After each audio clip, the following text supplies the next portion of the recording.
मैं गायत्री भट्ट, कवित्त कलाइडोस्कोप में आपका स्वागत। आज के एपिसोड में हम कवित्त जो कथा रूपी है, जो कथा को विस्तृत रूप से बताता है, इसके बारे में जानेंगे। जो रोहिणी जी की प्रहलाद कथा बहुत प्रसिद्ध है, इसके बारे में गुरु नीलिमाता आगे हमसे विचार शेयर करेंगी। आइए देखते हैं।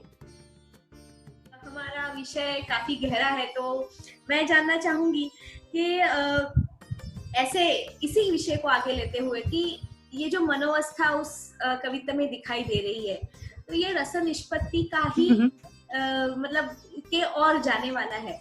तो कवित्त ये कैसे सिद्ध होता है इस मामले में? कवित्त करते हुए रस निष्पत्ति होती है या नहीं, इसका अगर उत्तर देना है तो उत्तर है हाँ भी और ना भी। क्योंकि ऐसा है कि रस निष्पत्ति के बारे में एकदम संक्षेप में कहूं तो रस निष्पत्ति होने के लिए चर्वणा होने की आवश्यकता है।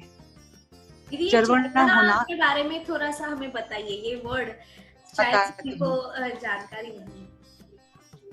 जो विषय हमने लिया है उस पोषण होना जरूरी होता है कि हमने 2-3 चीजें रख दी, एक स्टेटमेंट जैसे रख दी, इससे पोषण नहीं होता। पोषण होने के लिए समय की आवश्यकता होती है। इसलिए एकदम सीधे शब्दों में कहे तो शायद लमछड़ कवित्त में ही पॉसिबल है, क्योंकि जो मेन भाव है उसको रस की तरफ ले जाने के लिए उसका पोषण होना जरूरी है। उसके लिए थोड़ा सा कथानक चाहिए, उसके लिए बाकी भावों की उसमें अंतर्भाव होना चाहिए उस कवित्व में, जो कि हमें रस की ओर शायद ले जा सके। तो ऐसा होता है कि एक शास्त्रों में उदाहरण दिया है कि जैसे पान खाते हैं तो ये जो पान बनता है उसमें अलग अलग व्यंजन पड़ते हैं और ये सारे मुंह में रख के देर तक चबाने पड़ते हैं, तो उनकी एक दूसरे के साथ प्रक्रिया होती है और फिर जो आवश्यक रस है वो उसमें से निकलने लगता है कि जिसमें जो चाहिए वो गुण है और उसकी वजह से आनंद है। तो ये जो ठीक मात्रा में पड़ने वाले व्यंजन और उनका एक साथ होना, कुछ देर तक चलना, उसका पोषण होना, साथ में प्रक्रिया होना है, बहुत जरूरी है। तब जाके शायद रस निष्पत्ति उसमें से हो। तो ये जो है वो मैं आपके लिए एक लमछड़ कवित्त पढ़ना चाहती हूँ रोहिणी जी का, जो कि प्रहलाद कथा पर आधारित है। तो अगर आप इसमें थोड़ा स्कोप बनता है, थोड़ा मतलब कि इसमें रस निष्पत्ति हो, लेकिन रस निष्पत्ति ये बहुत बड़ी चीज है। तो मैं इस जो पढ़न करूंगी उसमें से मैं कहूंगी कि कम से कम उसकी तरफ इशारा आएगा।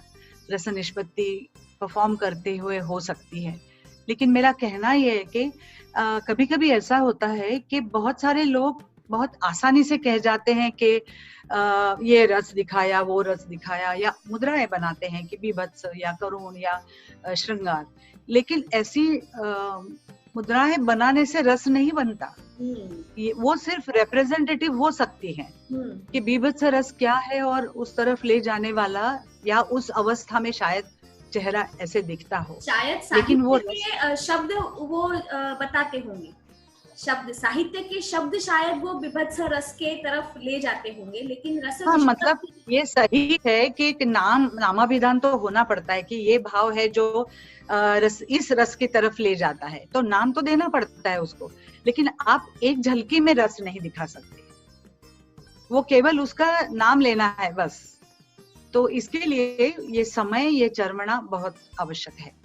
तो एक बहुत सुंदर ये प्रहलाद कथा का रोहिणी जी का कवित्त है जो मैं पढ़ना चाहती हूँ यहाँ। ये 3 ताल में है और जैसे जैसे ये विषय इंटेंस होते जाता है तो इसमें थोड़ी थोड़ी सी लय बढ़ाई जाती है। मतलब लय कैसी है इस पर भी उसका परिणाम निर्भर रहता है। तो ये ग्रेजुअली बढ़ते जाने वाली लय भी है इसमें। धा धिन धिन धा धा धिन धिन धा धा धिन धिन धा धा धिन धिन। हिरण्यकश्यपु राक्षस था, एक प्रमत्त और निष्ठुर नृपति, पर भक्त महा था शिव जी का, कियो गान ध्यान तप घोर अति, धा दिन दिन दा धा दिन दिन धा दिन दिन दा। प्रकट भये संतुष्ट सदा शिव, दिया असुर को ये वरदान, मर्त्यामर ग्रह के भीतर बाहर कोई न उसके हरेंगे प्राण। रवि न बनेगा साक्षी मृत्यु का, निशा न उसका हेरे अंत, निश्चिंत करेगा राज असुर, रहे राज श्री पर सदा बसंत। अद्भुत ऐसा दान मिलावर, प्रबल असुर भय प्रबल प्रबल तर, सोच समझ खो बैठे अपनी, गर्व चढ़ा जो बाढ़ अनाव। धान धिकिट कत्त धिकिट धिट धिट धिट कत्त धिक, थुंदु थुंदु तत् नाना नना, नाटे थून कत नाटे थून कत तकिट धिकिट तक धिकिट धान धा धड़न धा, नाटे तकत गे दिगे न धा, नाटे तकत गे दिगे न धा, नाटे तकत गे दिगे न धा। धा धा दिन दिन धा धा दिन दिन धा। प्रहलाद नाम जो असुर पुत्र था, जन्म ही से हरि भक्त रहा, हरि संग खेले हरि संग बोले, हरि संग डोले लगी लगन महा। कहत असुर निज सुत से तेरी, लगन नहीं ये हितकारी, हरि मित्र नहीं कुल शत्रु बड़ा, है पाप नाम रट हरि हरि। क्षमा कीजिए तात बात बड़ी, छोटे मुंह मैं कहता हूँ, हरि भक्ति बिना पीते पलछिन, मैं पाप समझ कर जीता हूँ। हरि शत्रु नहीं हरि जगदोद्धारक, सकल जगत के पालनहार, हरि दया निधि हरि प्यार का सागर, माया जिसकी अपरंपार। फूलों में हरि भंवरों में, पत्थर में और पहाड़ों में, हरि जल भीतर हरि वायु में, हरि वृक्ष लता वन उपवन में।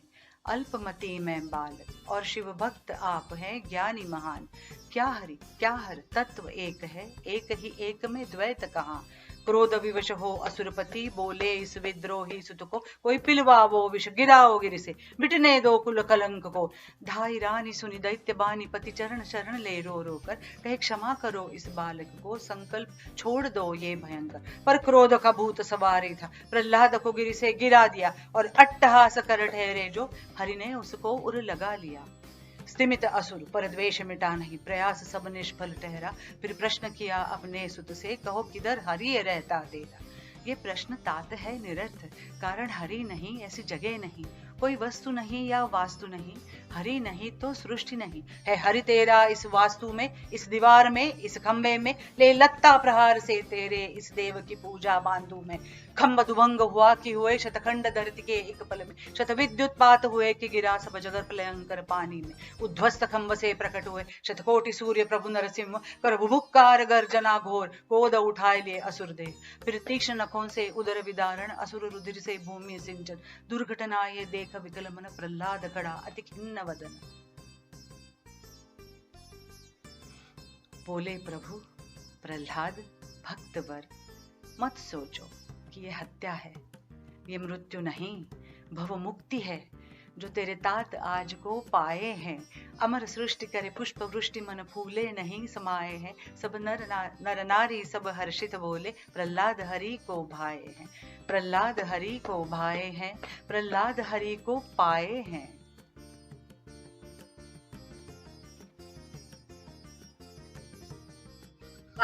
ये जो कवित्त पढ़ा है, ये बिल्कुल एक कथा को विस्तृत करता है। और जैसे बड़े बड़े गद्यभाव गोपी कृष्ण जी या सितारा दीदी करती थी, उसी में भी काफी वो बोल के गद्यभाव करते थे। तो ये पूरी कथा ही कवित्त में साधी है रोहिणी जी ने, बहुत ही खूबसूरत। तो कथा के ऊपर तो कवित्त है ही।